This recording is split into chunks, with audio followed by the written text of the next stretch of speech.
Hello, this is Matt Bergman, and you are listening or watching or whatever to the Punk Rock Libertarians podcast, episode 105. I'm here tonight with Jared Schneiderman. What's up, guys? And Alex Miller. Yo. How's it going, guys? Pretty good, man. Pretty good. So, cool. yeah, we just got back from the Free Your Mind conference in How was that? just outside of Philly. It was good. It was, I mean, it's not exactly my bag because it is sort of libertarian, but it also kind of dips into the realm of like mystical and like sort of supernatural and like a little bit of craziness. the whole holistic experience? Yeah, Okay. yeah. I Yeah, mean, like well, this one dude was walking around with like a talisman around his neck. Is that cool? Is that cool? No. I mean, I don't know if there's anything. Yeah.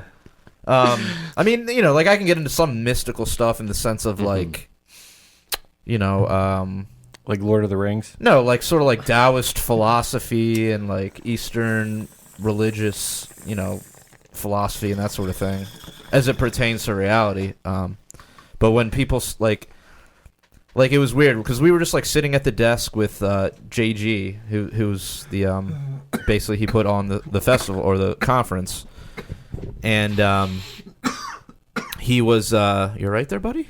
You gonna survive? Yeah, so we were sitting at the table with him, and people, you know, kept walking over and like saying hi to him, and then would start talking to us, and like they'd start off talking to us, and like most people were pretty cool and they were pretty normal, but occasionally you get somebody come over, and they seem normal like right off the bat, but like then they'd start talking about how the fucking sun is cold and like ships are flying out of the sun, and like Yeah, but at the same time, it's like everybody was nice. oh yeah, I mean I'm not Everybody was shitting on nice. anybody, I'm just saying it was a different experience. So you're saying it was like a learning experience for you? Yeah, man, I'm a total flat earther now. Yeah, no, I was gonna. But JG, sorry to interrupt you, but Go for it.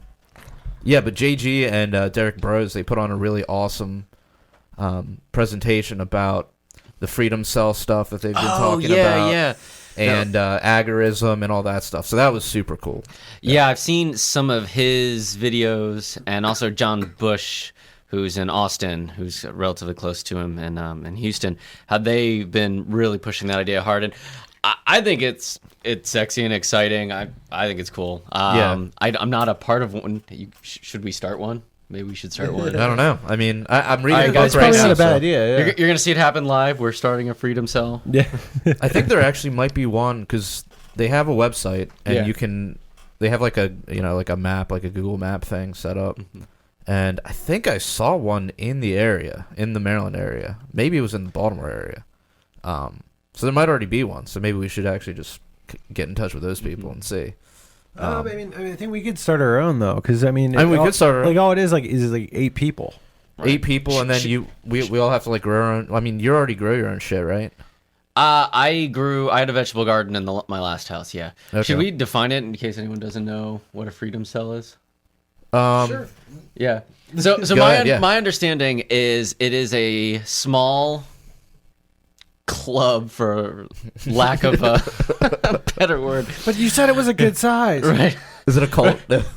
And yeah, it's supposed to be small. My understanding is like 5, 6, 7, 8 people for group dynamic reasons. It shouldn't be much bigger than that, which I don't understand. But anyway, and it's supposed to be like almost like a mutual aid insurance type of program. Like you have a few dedicated people. Like if you get one part of it is if you get in trouble, these people are willing to drop what they're doing, call out sick, and basically do whatever they need to help you out. Like that's part of it. And then the other part of it is kind of amassing necessary skills to help each other economically secede from, the main kind of corporate economy. Right. So doing like gray market, black market sort of activities. Right. That's Yeah. my understanding. I don't know. Yeah, I mean that seems. I'm so like they just put out a book called what the fuck is it called? I was just reading it earlier. Manifesto of the Free Humans. Yeah, Manifesto of the Free Humans. Yes. And they kind of outline like how to do it and like the philosophy behind it and all that. Okay. Yeah, the book's all about solutions. Of course, outside the state. Right. So, yeah, I think it should. I think it's a good idea for us to maybe look into that and maybe think about doing it. It'd be cool. I'm sure we could get enough people. We could probably find 8 people. Totally. Yeah. So what was your experience like aside from being high the whole time? No, I mean, it was cool. It was cool seeing some people I haven't seen in a while, and just hanging out and catching a buzz. Yeah. It was fun. It was a fun, really fun weekend. Totally. I mean, I didn't feel like pressure to like go to every speaker. I just kind of like hung out and saw the shit that I thought was cool. Yeah, man. So is it like Students for Liberty that happens in DC? Because I think that's the only main one that I've been to where, most folks are kind of dressed up a little bit and it's in this kind of fancy hotel and ballroom. And well, it was in a fancy hotel, but people were not really dressed up. It's cool. More casual. Dig it. It was more like weird hippie clothing and shit. Like they had vendors out there selling like fucking crystals, dude. It was like I said, like way out of my comfort area. I mean, I don't want to say comfort area because I've been going to like music festivals for a long time, and that shit's always there. But like stuff that I'm not normally like into. But yeah, it was cool. Highly recommend people check it out next year. Yeah, it's totally. Yeah, I think I'd be down to go again next year. Definitely, it's fun times. Fun times, dude. All right, so let's transition to things that are not that fun, and one of those things is war. So I'm sure everyone's heard by now, but Trump on Friday, right? Friday, launched something like 60 Tomahawk missiles at a Syrian Air Force base. I don't know what the totals for deaths were. I think they were pretty much all military, from what I understand. So that happened. Well, didn't they gave them like an hour's notice to get out of there? So like, Oh, did they? Yeah. Well, like, why would? Yeah, you didn't hear about that? I didn't hear about the hours notice. Yeah, I heard that they gave told Russia an hour's notice. Well, they gave Russia an hour's notice because Russia had some men in there. So if they gave Russia an hour's notice, don't you think Russia would tell like their homeboys, the Assad crew? You would think maybe if they had enough time. I don't know all the logistics. Yeah, I don't know, but they did. I'm pretty sure people died, but I mean they probably told the Russians to get out of there because you didn't want to start a conflict with the Russians.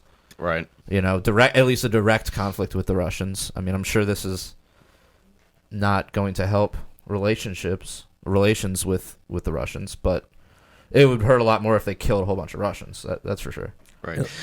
Yeah, and it's one of those things where either way, it's big fucking deal. So it is, and a couple ways to look at it. One is, I don't know. Again, I feel like I could say this every week, but all of the libertarians who were behind Trump for the one main reason, he's going to be less militaristic, less foreign intervention. It's like, okay, not so much. Yeah. I mean, I thought that was pretty clear after the whole Mosul bombing that killed 200 people. Right. But this was a much more clear, because it was basically a new country that we're now bombing, or an actual government that we're now bombing, right? An actual country, instead of like rebels or terrorists or whatever you want to call them. It's like, no, this is actually now you can't just dodge it with that excuse. So yeah, it is interesting to see the people that have come out either in support or against this. On the support side, I mean, you're seeing like John McCain. The typical people, the usual suspects. John McCain, of course, who hasn't seen a war he doesn't like. Right. Who else? Lindsey Graham, Hillary Clinton. The media seemed relatively favorable to it, the few tidbits I've seen. Dude, have you seen the Brian Williams video, dude? No. Oh my god, dude. We gotta rig this thing up so I can play video on here because it's fucking amazing. Because he's like... It's like a video. It's like him talking over a video of like the missiles being launched at Syria, and he's like calling them like beautiful, and like it's an incredible sight, and like all this really fucking weird, like just fucked up shit that you would use to fucked up shit to say about a fucking bomb that's just gonna kill people, right, or blow shit up. And he's, it's just like, wow, that really encapsulates the media's, take on this whole thing. But then on the flip side, you've got some Trumpers who I was very surprised to see were actually criticizing Trump on this. I mean, you had Milo come out and say that he was disappointed in Daddy. And you had Paul Joseph Watson tweet that he was now officially off the Trump train. Paul Joseph Watson, he's with InfoWars, if you guys aren't familiar with him. And is that the one that Ann Coulter shared or retweeted, basically saying that, yeah, she was... Did she retweet him? Because she had her own tweet. I don't know if it was him, but she retweeted someone who, it was to the effect of, hey, this wasn't a good idea. I'm upset that Trump did this. I think she had her own tweet where she said something along the lines of, Trump was being persuaded by pictures he saw on TV. Like, just calling him an idiot, basically. Like, oh, you saw some, pictures of, That's funny and scary. Of, children on TV, and now you're going to just, fire off a missile and not, think about the consequences or whatever. So, yeah, I mean, seeing that, I was just like, what is going on? And then it was like, there were liberals that were like, oh, now Trump is, actually a president. I'm just like, what fucking bizarre world do I live in where people that hate Trump suddenly like Trump because he's bombing people, and then people that like Trump suddenly hate Trump because he's bombing people. You know what I mean? It's fucking statism, dude. It fucking Full melts effect. people's brains, dude. Yeah, dude. Oh, so yeah, that's interesting. And then the other thing that I got a kick out of is this is why Facebook and social media is great. Like, everyone is so quick to find all the tweets and stuff that Trump has said in the past. Like, for Obama, you need congressional approval. Right. Stay out of Syria. Bad idea. All these things. And, there's just a line of them. It's a huge disappointment. Right. Oh. Whoops. I'm just shocked. I thought politicians were more consistent than that. Really? Really shook my trust. Really? I feel like you're facetious. I mean, that's the thing about Trump. He never really was principled. So how could you really expect this dude to hold up? Yeah, and like I heard Tom Woods say on a show that he put out right after, which I highly recommend. It's with Scott Horton from antiwar.com. Yeah, that was awesome. We listened to that on the way to Free Your Mind on Friday night. It was awesome. And Tom Woods was basically like, every president kind of promises to be the peace candidate or whatever. Right. But there was a certain way that Trump was talking about, where he said, we need to stop nation building. We need to stop being the policeman of the world. Didn't George Bush also say that? Did he say that? that? It rings a bell. Maybe, I mean, maybe you're right. All of them say that. Yeah, he did. Yeah. Did he say that?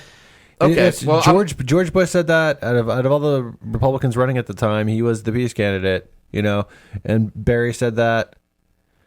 Well, and, I know. And Trump at it between him and Clinton, he was yet again the peace candidate. It's yeah. I mean, all the point I was going to make was that to use because he was basically using the language of Ron Paul in that in saying that the policeman of the world and nation, right. So maybe some people got more hope out of it. I mean, I guess I had a little bit of hope, right. As I put it, and I'm sure I've said this before on here, but with Hillary, you knew you were going to get that shit. With Trump, you didn't know 100% either way. So why not just roll the fucking dice? Not that I voted for Trump, but what? At least, get him? What's that? Yeah, I did not vote for Trump, but I did. I was hopeful that maybe, just maybe. Yeah. No, I hear you. He wouldn't be militaristic. So.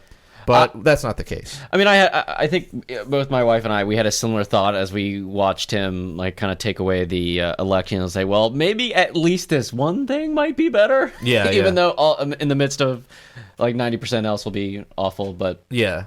Well, I mean, I think it's the most important thing. Yeah. I'm inclined to agree. Yeah. So anything else on that? No? Okay. Well, okay. Well, it's all a conspiracy. I'll just drop that in there. How about that? Well, let's talk about that a little bit. So, I mean, the day before, so I guess it was Thursday, Assad, or let me just back up. So a day before, on Thursday, a bunch of Syrian civilians in rebel-held territories were gassed. You know, they succumbed to sarin gas, which is what they discovered. And then, you know, the initial reports were that Assad's forces had gassed the people, had dropped sarin gas bombs on the people. But then conflicting reports came out from Russia, from, I guess, Assad himself, saying that there was a rebel-held warehouse that they hit, and it's possible that there were sarin canisters or bombs in there that were released upon the hit. Now, of course, obviously, if Assad did it, he's not going to admit that he did it, and he's going to come up with an excuse. And Russia's going to back him because they're allies. But I mean, a lot of people pointed out to me that it makes no sense at all for him to do it. It doesn't. Well, yeah. I mean, even the people that, like, I have a friend who was in support of the strike and everything, but even he said before that happened that, like, yeah, it doesn't make any sense. What probably happened was it was an accident. Like, whoever was dropping that shit, like, had the wrong bombs in there or whatever it was. Like, not, like, which I don't understand. It's like, so you're just allowed to regular bomb people? Like, that's cool, but, like, I guess gas is worse, you know, because it's more torturous. But, I mean, still, it's like, okay. But, so that's kind of the story is, like, he didn't purposefully do it. Because he didn't. I mean, yeah, it doesn't make any sense. Like, he was winning the war. Like he was winning the war against the rebels. He was like, the United States had basically said, like, we're not going to even, like, fuck with Syria, with the Syrian regime, you know. And so he basically had won already. So, like, why would he go and do something that he knows is going to have some sort of retaliatory effect? Probably. Like what kind of proof is there that he did it? Yeah, I mean, I haven't seen any proof, like, anything from the government. I don't think they've released anything if they have the proof that says that it happened. Of course, can we trust it? That's another question. But yeah, I mean, you know, the proof that we have so far is just reports on the ground. But then you do have conflicting reports on the ground of people saying, like, that's not what happened. Like, you know, and it could have been rebels. It could have been that whole warehouse exploding thing. Like, we don't really know for sure, or at least the common people don't know. I mean, maybe somebody knows, but I mean, whoever did it probably knows. So anyways, but, like, okay, fine. So, like, there's definitely some reasonable doubt to be had, right? So then the next day you're just going to launch fucking missiles, like, right away without any, like, time to kind of sift through. Keep in mind, the same shit happened back in 2013, and it turned out that it wasn't Assad that had the weapons. Like, the same shit happened. Like, people got gassed, and, like, John Kerry, I believe it was like, we need to fucking strike back. We need to. Obviously, he didn't say fucking, but we need to respond. You know, and then apparently, like, I think it was like the CIA said to Obama, like, we can't back you on this. Like, we don't have any. I forget who it was, John Brennan or whoever the fuck was the CIA guy, was like, yeah, we don't have the evidence to support this. If you go ahead and launch a strike, we can't back it up. So he didn't. So he didn't do it. And then I think it turned out like it was rebels, or it was something else. It wasn't what what the media was trying to say it was. Right. For me in conspiracies, I mean, if either the truth is what the general understanding is at this point in time, which is awful, or if it's something else which will also be awful. You know, I don't know. I think having just a general skepticism of the state and those who control it, they're going to act in their self-interest before others. And do I think it's plausible? Of course. I mean, like, the Gulf of Tonkin is probably the biggest one that comes to my mind. So you can't sit there and say, oh, like, there's never ever been a claim like this that's never been backed up. Of course, that's not the case. So, yeah. So, but I have to consult my crystals that I bought at the conference to glean some more wisdom. Yeah, like I am definitely. Yeah, I share your position on that. So yeah. So that was Syria, but Syria's not the only place we're getting involved with now. We've sent I say we, but the U.S. government. I don't know why I keep doing that. It's the podcast didn't send these people. Huh? Yeah. Punk rock libertarians This was is not our not doing. responsible for any. Punk Rock Libertarians has troops on the ground. Yeah. We're in communication as we They're speak. dropping beats, not bombs. So, anyways, the U.S. government has sent U.S. carriers to North Korea in response to some threat or something. So that's kind of scary. Yeah. Because they have nuclear capabilities, Can they but they don't have. reach the U.S.? Or was it just the West Coast? So we're fine. I don't think they can reach Mhm. the West Coast. Right. They've been trying to, they've been launching. Not the well, no, they've They've been launching water balloons. They've been launching fucking hot air balloons filled with teddy bears. I don't know. Animal semen. Semen. They've been shooting splooge rockets. No, but they've been launching missiles towards Japan recently, apparently, which is a lot closer.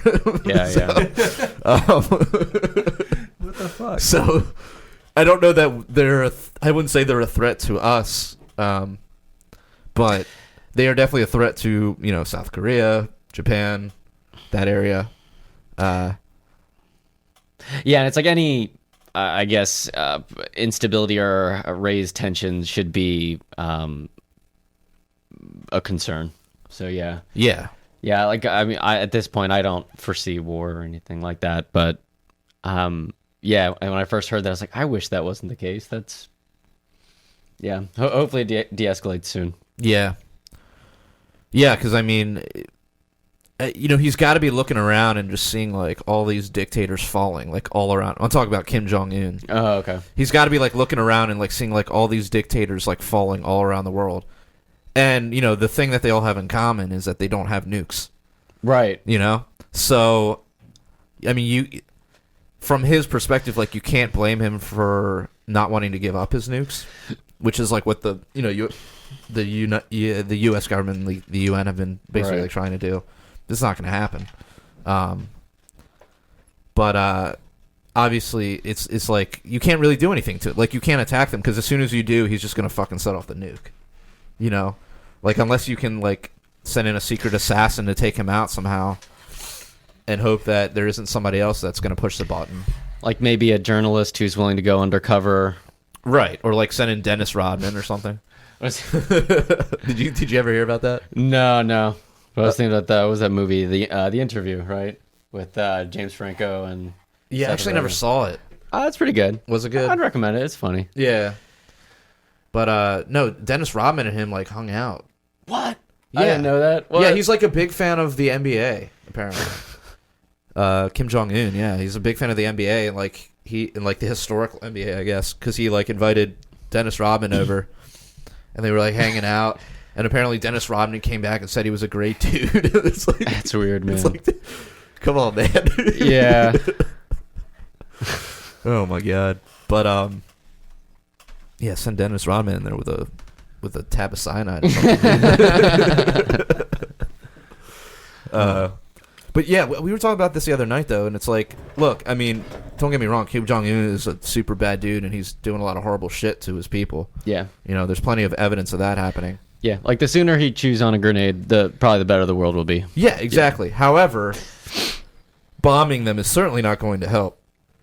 Just like it's never really helped anywhere.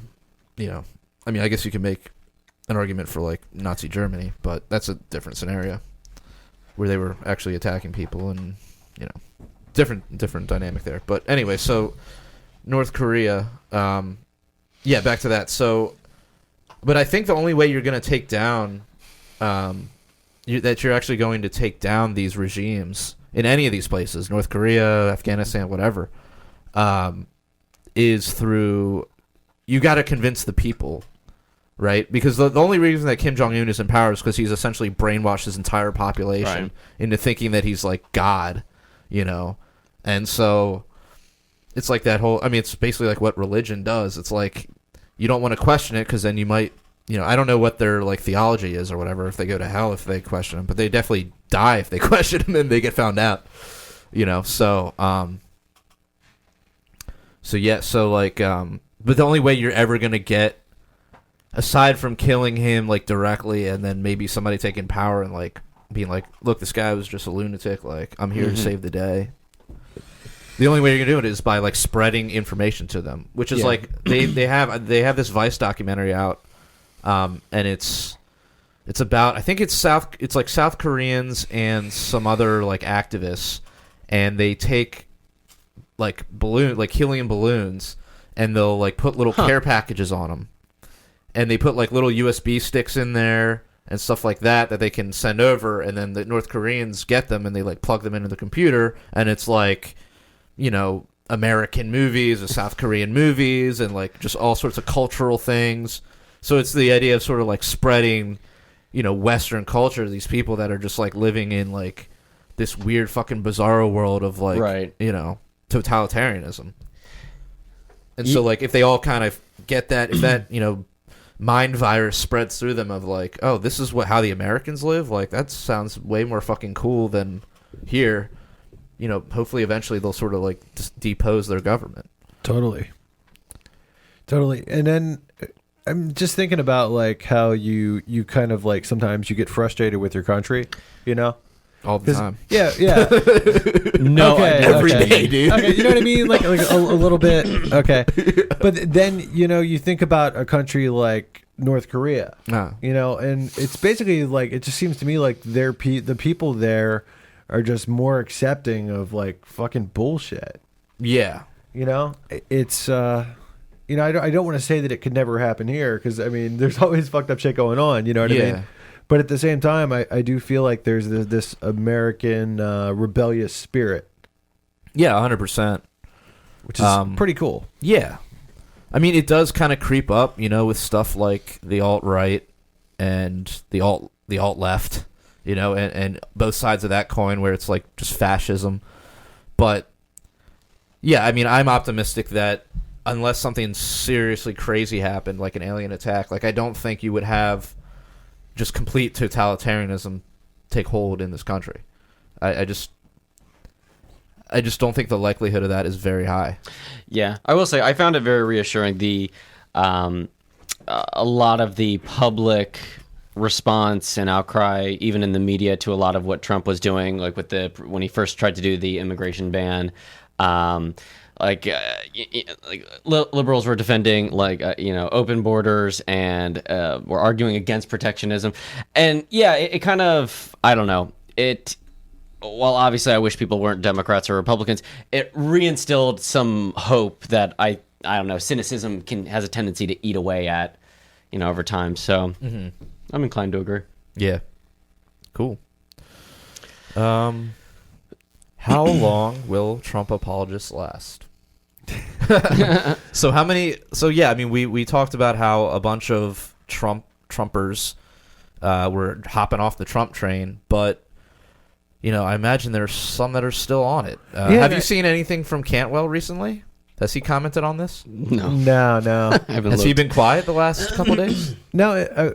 Or you just haven't seen it? I just haven't seen it. I haven't been on YouTube the past couple of days, being at For Your Mind. So I haven't been perusing the webs as much as usual this weekend. Gotcha. But if I see something, I'll watch it. Like, I don't know. Like Chris Cantwell, it's like, he's pretty repulsive. Just like a lot of the things that he says. But at the same time, it's like, sometimes it's like, oh, I gotta watch this one. Right. And then I'm watching it and I'm like, what the fuck? Yeah. My wife and I will do that. We call it hate watching. We'll hate watch sometimes. Yeah. I mean, whatever. It can be entertaining. Yeah. I mean, so yeah. But yeah, it'll be interesting to see like how long some of these like libertarian Trump supporters, stay on board. But at the same time, like, it seems like Trump's winning a lot of people too, with all these war strategies, with his acts of war. Like, isn't there a large percentage of the American people right now that are behind this war? Oh yeah, I mean, well, I think I heard 66%. Yeah, I mean, I was listening to the Jason Stapleton show, and he he said there was a report on Drudge, which is, I mean, is that an accurate report of the whole American populace? Probably not, but like apparently a poll said like 66. I don't know if it was actually being hosted by the Drudge. Maybe it was linked. But anyways, it was like 60% of people were in support of this, which is just. But it's, I can see how people can be that way, because when you have the pictures of children laying in the ground that were just gassed, and you're like, we need to get those people, and it's like, yeah, you can it's almost like view it as like a humanitarian crisis, and Right. third-party self-defense needs to, be acted upon. Yeah, Right. But Yeah, didn't I the can see U.S. just kill like 230 yeah, so we civilians should be in bombing Iraq the White last week? House. I mean, it's I'm like, not suggesting we bomb the White House. I'm just saying metaphorically. Just put that out there. yeah, the U.S. just killed 230 civilians in Iraq last week. Yeah, So, I mean, it's, but it wasn't with gas. contradiction. Yeah. Yeah. Well, how many Iraqis have we killed? I mean, Totally, man. it's. I mean, I get that we need to. Look, I mean, like, so if you go back to the NAP, like, you have the right, you have the right to defend someone else who's having their NAP violated, right? And so, in a sense, you could technically extend that to a situation where, you're talking about intervening on behalf of, like, a people that are being fucked with or whatever by their government. But the thing is, it's not that clean cut, because you're not taking into account the consequences of that action. You're not taking into account the fact that the people that are performing the action are also killing people. So it's like hiring a murderer to go and, like, defend somebody else against a murder. Like, does that... I mean, I guess technically that could be right, but it's really not right, Yeah, yeah. It's just weird. It's how I solve most of my problems. When I get robbed, I find the nearest thief, and I'm like, dude, get my shit back. So, but that's kind of what goes through, I think, the typical person's head, is they see, like, the fucking gassed bodies of children, and they're like, yeah, we need to bomb the shit out of those people. So, like, are you guys optimistic at all about, like, the anti-war movement right now? Does it seem like people are really getting into it? In general, yeah. Or Yeah, Republicans in the office, so I think it'll be stronger for these years. Wait, what? I'm sorry, what was the question? I was responding to a comment on the video. are you optimistic about the anti-war movement right now? Am I optimistic? Well, look, 40% of people disapprove. That's pretty cool. I mean, I bet you if you took that poll in 2003, it was probably like a lot more people approved of attacking Iraq. Yeah, and Hillary was for this attack too. Do you feel like if Hillary was president, like, even more people would approve? Oh yeah. Yeah, I mean, For sure, I feel like Yeah. you would have no anti-war left, like you saw under Barry. Right. Oh, 100%, for 8 dude. years. Which is why it's like kind of good that if someone's going to do it, let it be Trump. That way, that way. Yeah, that way. I mean, he triggers people already, so Yeah. he doesn't have to do much. Yeah. So yeah, I guess that's one of the positive things of Trump. Yeah. I mean, it's that bringing more people into the anti-war thing when he does warmongering things, combined with just by the president, like, he has the record disapproval rating. It might have gone up after this. I don't know. I haven't checked, but it was at like 40-something%. It's at 37, I think. Was it 37?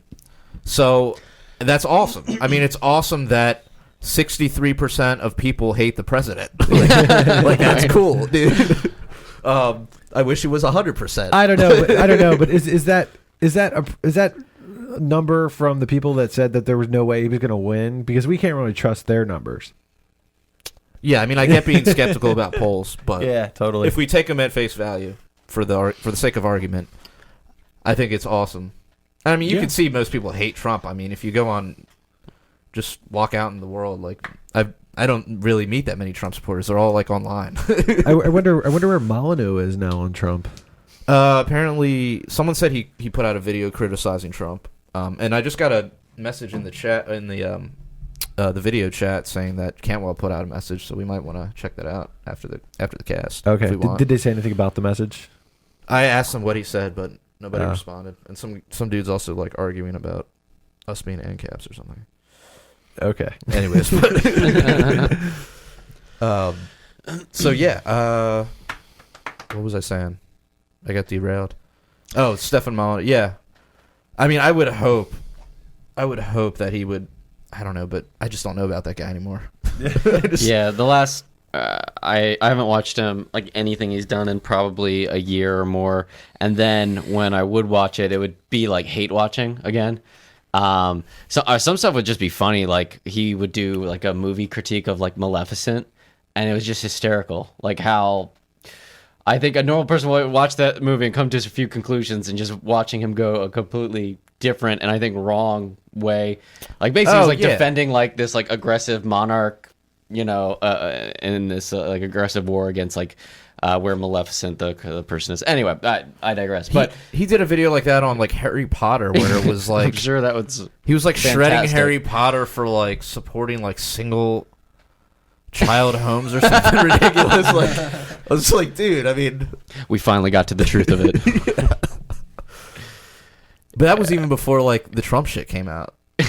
But but see, he was kind of already on that trajectory because he was doing like the Meninist shit. Yeah. And like the whole thing when like Robin Williams died, and he like put out that video saying that it was like that was weird. Yeah, like that. Not it was only like, in poor taste, but that was weird. Yeah. Well, not only was it in poor taste, but it was also completely factually incorrect. Because it actually turns out that Robin Williams was suffering from some sort of dementia.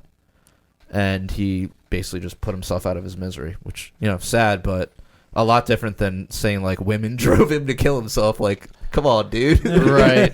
Shit's fucked up. Oh, man. But, dude, he went on Joe Rogan, and Joe Rogan made him, like, walk that back.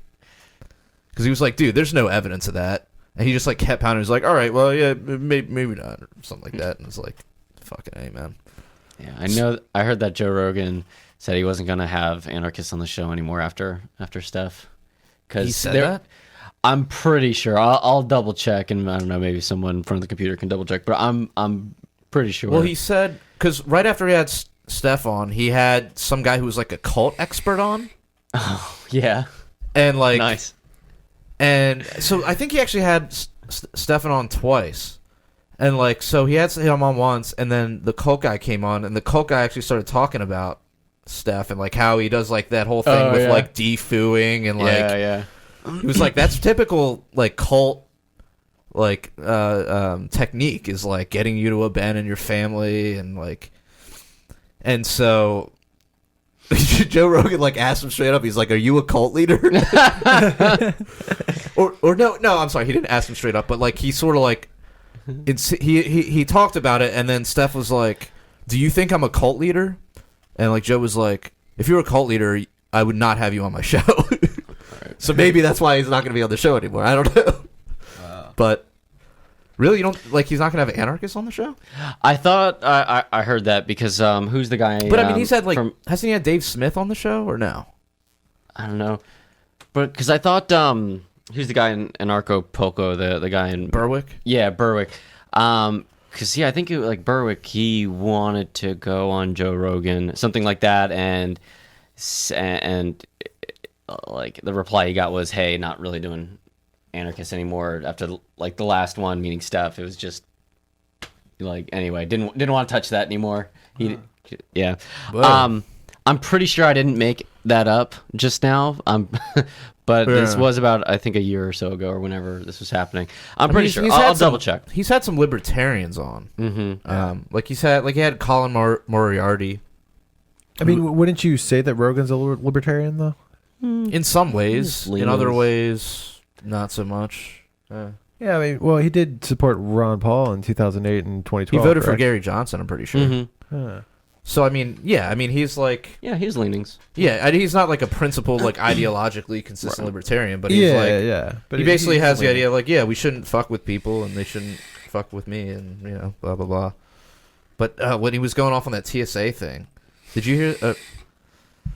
He had on like this guy Colin Moriarty, who's so So he was this guy who wrote for a bunch of gaming magazines. Like I think he wrote for IGN. Okay. And then he had started his own company recently called something funny. I don't remember. But anyway, so he like posted a tweet on like Women's Day, and it said, or on like, so you know how they had that like a day without women protest? So he posted this tweet. It was like, you know, it was a total joke, but he said, "A day without women, peace and quiet." You know, which is obviously like, I mean, it's offensive, but it's kind of funny. But anyways, like he basically like it blew up in his face, like he lost his job, like this whole shitstorm came down on him, and so like he had him on, and he was like explaining himself, and he was like, you know, he was like I showed that tweet to my girlfriend before I sent it out, and she said it was funny, so I sent it, you know, Right. And like, yeah, But yeah, I mean, there are comedians who say much worse. So Dude, sure. he gave it the badge test, dude. I mean, like, what more can you expect? yeah.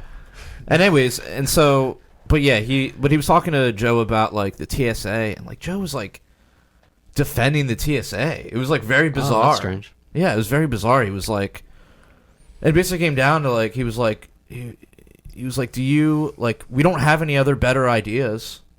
We don't have any other alternatives. And it's like Could not grope people getting on a plane. That's an idea. yeah, or I mean, like what I would have said would be, well, you know, if you privatize the TSA, and you had, you know, each airline had their own, could hire their own security agents, and you could kind of figure out what works best, Right. and maybe you want to feel more secure, so you go to the fucking airline that's, you know, grabbing your junk.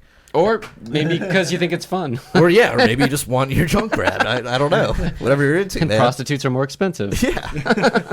You know, or maybe you're just like, fuck it. I want to wear my shoes through the fucking checkpoint, and I'll fucking take my life into my hands. or you go to the airline who has strippers to grab your junk. Yeah, man.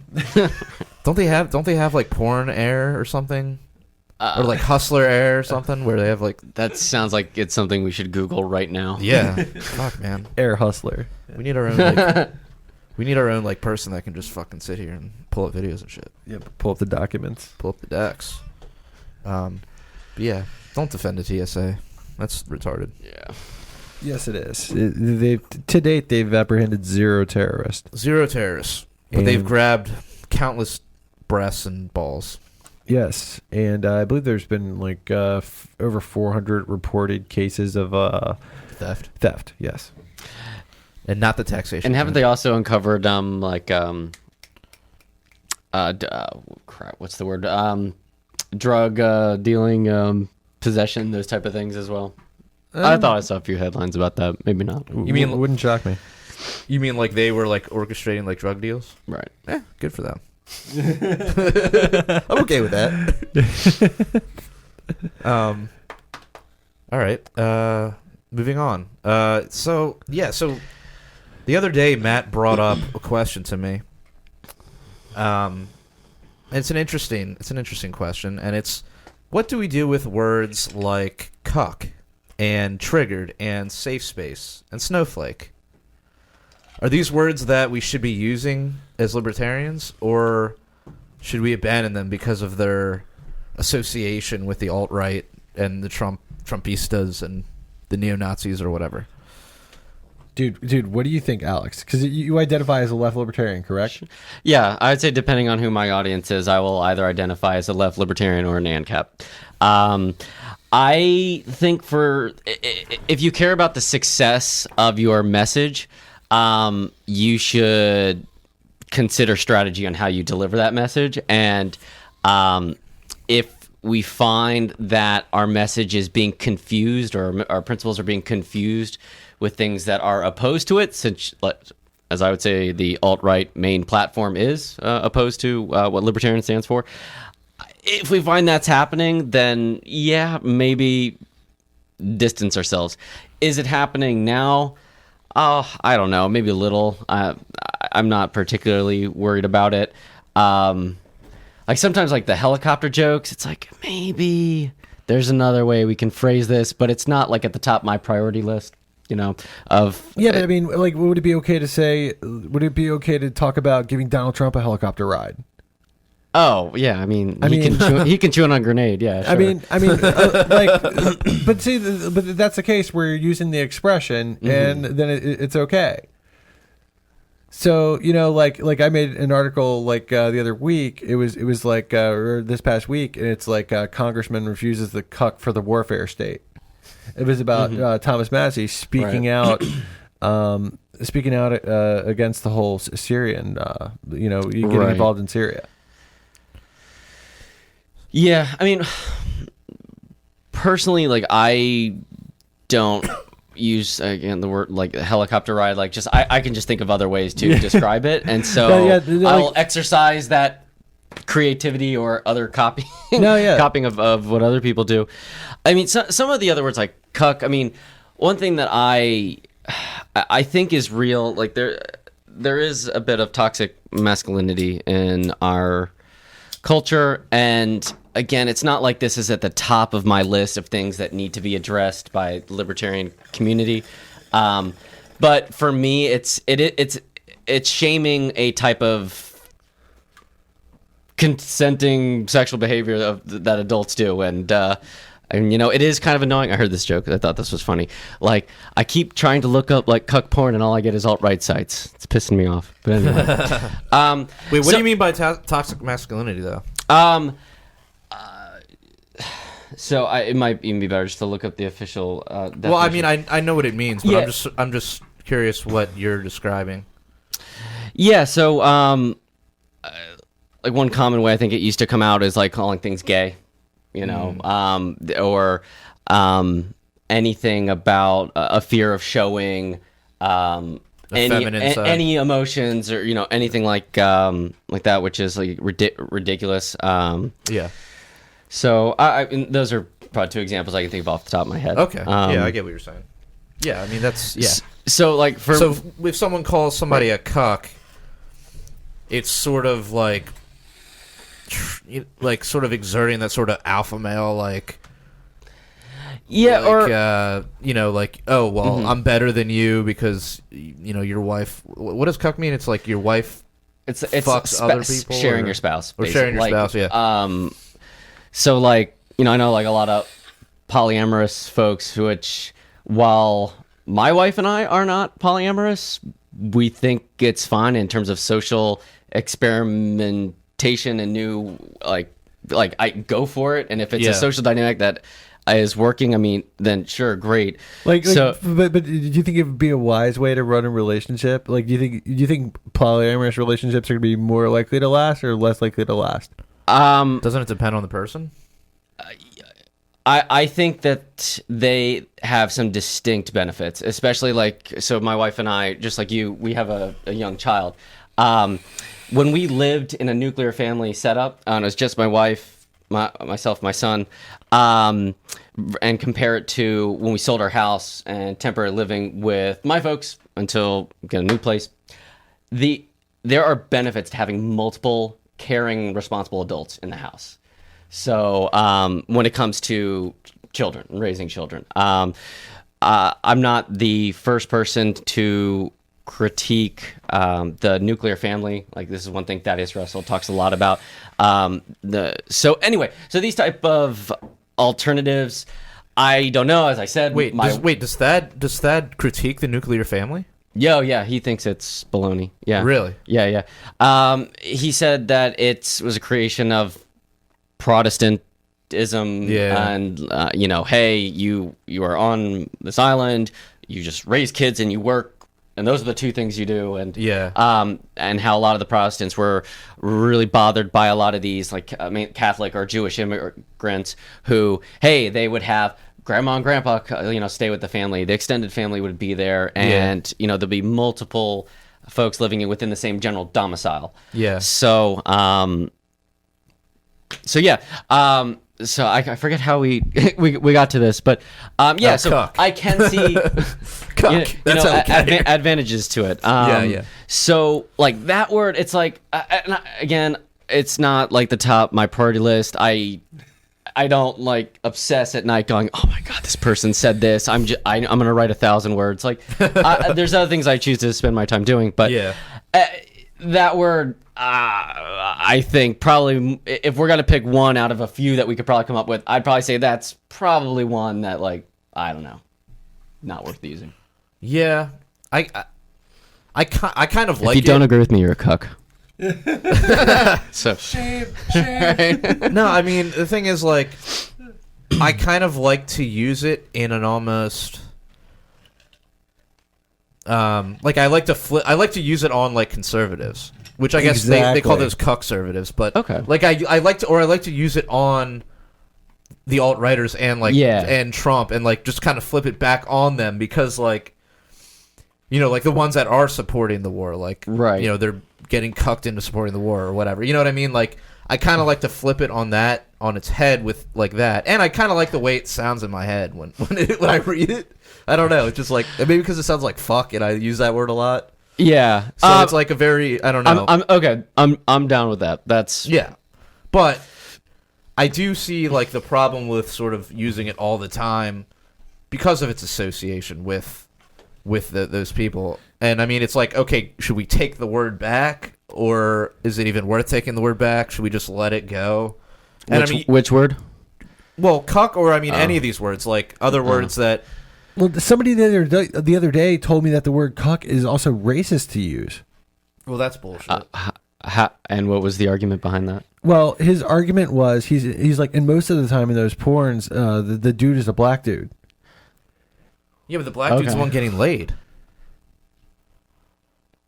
I don't know. He said it was racist. He said it was racist, and I've never noticed that.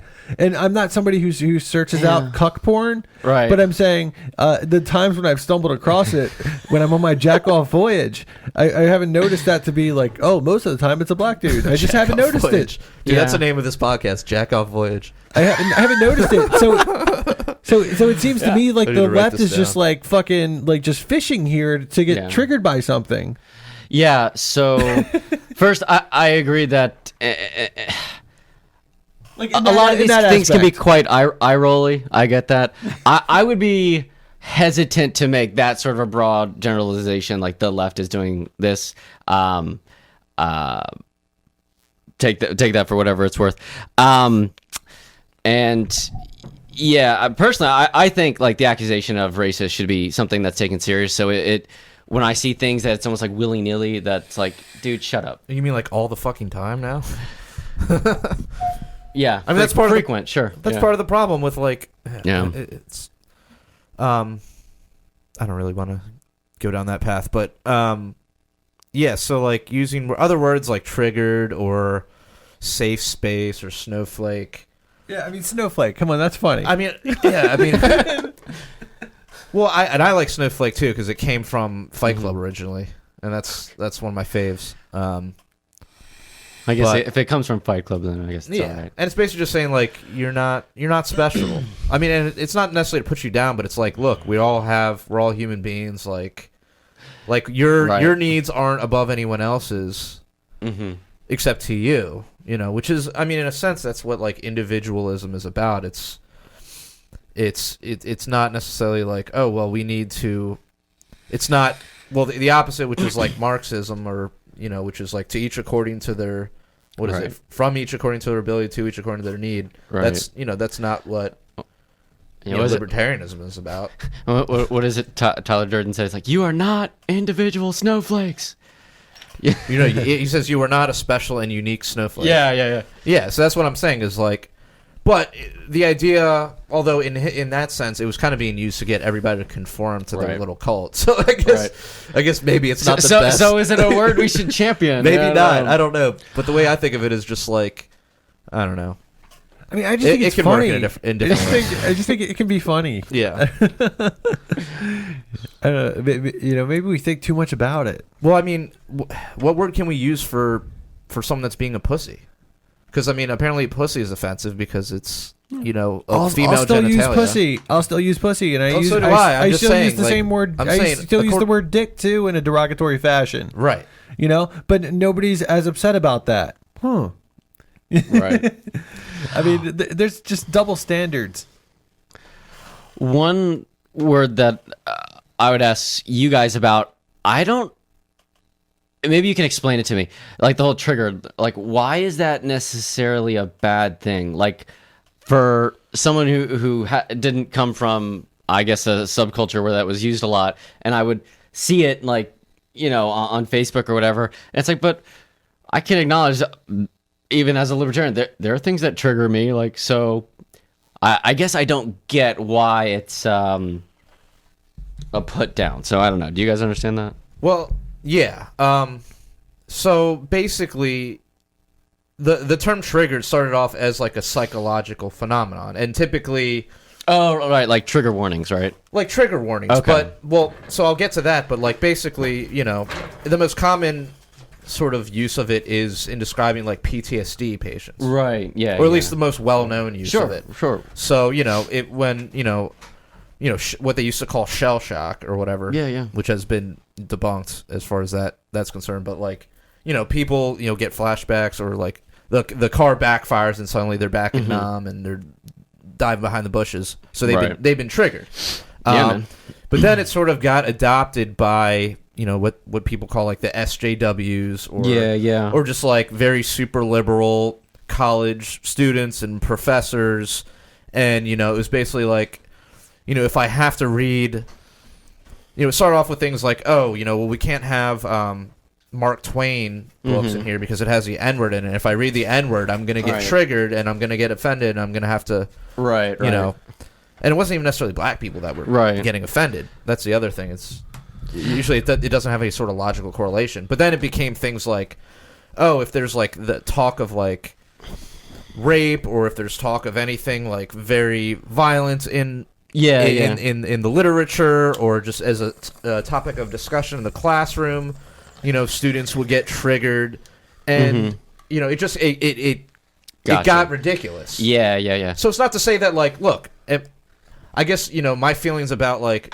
starting a war with Syria would be that I'm triggered by that. You know what I mean? Like in a sense, like it triggers me to be angry. Yeah. And it triggers me to be upset.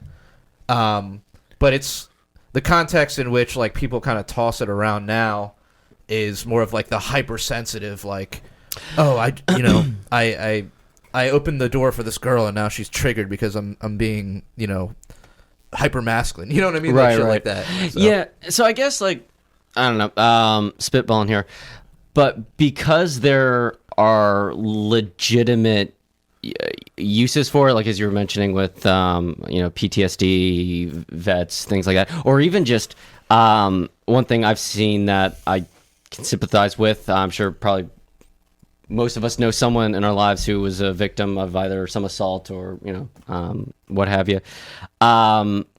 And so I can see like legitimate points for where trigger warnings, whatever, are valid. Like, and I get it. Yeah, actually, when I worked at Apple, one of my customers I worked with was a vet, and he was complaining. He was upset because he went to a store and he kind of was upfront with a few issues that he had, and they didn't take it seriously, and he like did stress out because he had PTSD and a few things were happening anyway. So I'm convinced there are legitimate reasons for it. I know we've all seen 10 times over times where you just like roll your eyes, like, come on, man, like don't waste my time with this. Yeah. So, I don't know, because I think it needs to be taken on a case by case basis. Disparaging it as a generalization is problematic. Yeah. So, I can agree with that. That's fair. But yeah, it's so many times like you just eye roll, and it gets annoying. Same thing with like racist, sexist, a lot of these other things. So, and the problem with that is that the more eye rolls you induce, the more you diminish the actual things that the actual racism, the actual triggers, the actual sexism or whatever have you. The more you just cry wolf all the time, the less people are going to take the serious cases serious. So definitely something we need to work on as a society. Yeah, I do find the idea of, this is I guess a whole other topic, but I do find the idea of safe spaces odd. Like I don't think I get it, especially like in a university context.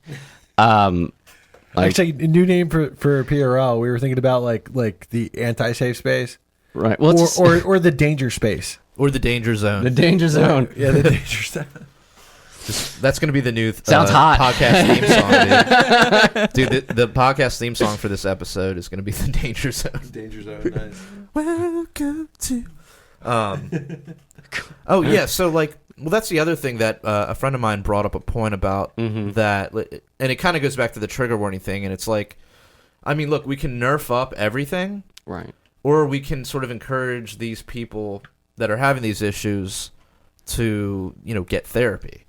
Right. And now it can be a side-by-side thing, because obviously therapy takes a long time to work. Sure. But the thing is, like, you can't necessarily impose on other people your own issues. I know that sounds sort of insensitive, but it's like when you're talking about, I mean, if we're talking strictly about schools, it's like you can't start taking things out of the curriculum because some people are going to get triggered by them. Right. Like, maybe you say, like, maybe you can start putting, like, so-called trigger warnings on things to kind of, like, alert these people. Right. That, I mean, I wouldn't even call that, but, like, sort of like, I mean, you should know, I mean, to an extent, you should know what's in these books already. I mean, yeah. but whatever. So you like, did you not read the syllabus? Yeah. Yeah, read the syllabus, like, understand what's going on in the class, and, I don't think I would advocate putting, like, stickers on everything, but, like, maybe say, like, yeah, this book can get a little dicey. Right. And then, maybe, like, if the kid, I don't know, it would be on a case-by-case basis, but all I'm saying is, like, we can't nerf the world. We can't get everybody to conform to everybody's little, I mean, we all have issues. Like, we all have, like, varying degrees of social anxiety, but you know what? You got to fucking go into an interview and get a job. Like, you can't call up and be like, I can't see you. I have to do it by text. It's like, right. Nah, dude, you got to show up. Like, that's the real world. Like, I'm sorry that, you had some traumatic experiences. Right. And, you should get the support that you need for that. But at the same time, we can't 100% cater to that. That's all I'm saying. Yeah. Like one example just thought of, like, if someone had a history of, like, eating disorder, like anorexia or bulimia or something like that, and from what I understand, that's something that people, almost like other addictions, it's not something you ever fully get over. It's just more you cope and you handle it better. So it's one thing to say, if you know someone has had XYZ history, don't, like, as a joke, call them fat or overweight or whatever that is, because you know that they have, like, trouble. So yeah, it's like, don't be an asshole, but at the same time, like, I get that you might have this issue. That you have struggles that I will never know, or hopefully will never know. But just because you are having this, it doesn't mean. Yeah, pretty much exactly what you're saying. What Jared said, everyone. What I articulated much poorly. No. Yeah, I mean, yeah. Cool. All right. Do we have anything else on the agenda? I think. No, I think we're that nearing the bottom here. Yeah, I think that's it for this week. And I'd like to remind everybody that, stop over to the dailyliberator.com. We're always accepting article submissions. So send us something if you're so inclined. We got a lot to talk about right now. Yeah. And also, if you head over to libertariancountry.com, you can pick up T-shirts such as the one that I'm wearing. This one says "Drop Beats, Not Bombs." And you can pick this up over there, and if you use coupon code PRL, you will receive a 10% discount. And until next time, live free. Or die.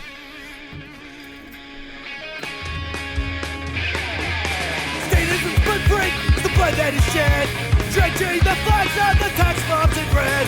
Poisons by a few at the expense of the many, sold to the gods in a death machine. You can't justify killing by economic gain. For God, country, and democracy, you can put freedom at gunpoint in a foreign land. You support the troops, then bring them home. I believe that you will do the best for you. And I believe that we have the power, have the power.